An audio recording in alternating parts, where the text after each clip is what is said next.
My name is Brodie, and I've been building cabinets and construction for about the last 45 years.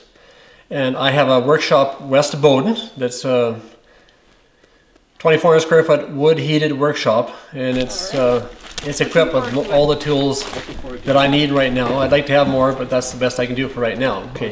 The reason I got into teaching classes is because people would say to me, I have a table saw, or my husband has a table saw and he's afraid to use it. So I thought, you're missing a lot of excitement when you can't safely use a table saw. Because if you can use a table saw, you can do most of the stuff you have in the wood trade. Face masks on here, face shields.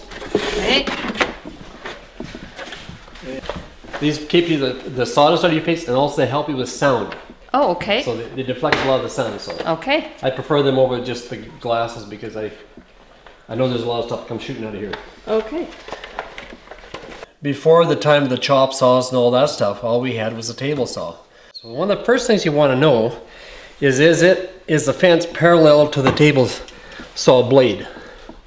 And you know that by touching down here.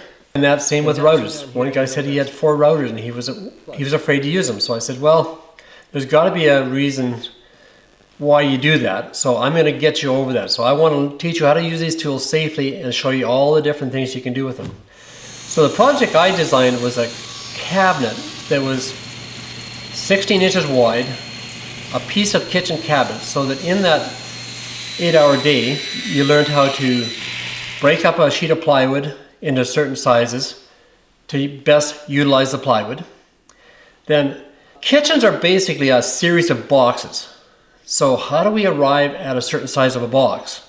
So when I can break all that down on a story pole for you, this is why we do this. This is why we do this. Then after that, it's just a matter of learning how to use a table saw safely and establishing what size you need to build your boxes. So if we can get you through that. So that's what we do in this one-day class. And it's depends on the person's experience. We can easily go from 6 to 9 hours. Most of them are one-day classes. And what it does, it takes you from never touching a table saw before to being able to use a table saw very safely. So in that day, you built this one cabinet that's a piece of a kitchen cabinet. So you learn in that time, how do I break down a cabinet, the plywood. You learn how to build one drawer, put the rollers on the drawer. Then you learn how to put European hinges in. Then you learn how to do plastic laminate. Then you learn how to assemble the whole thing all together.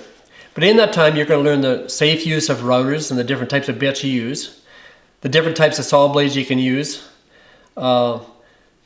different jigs you use on the table saw.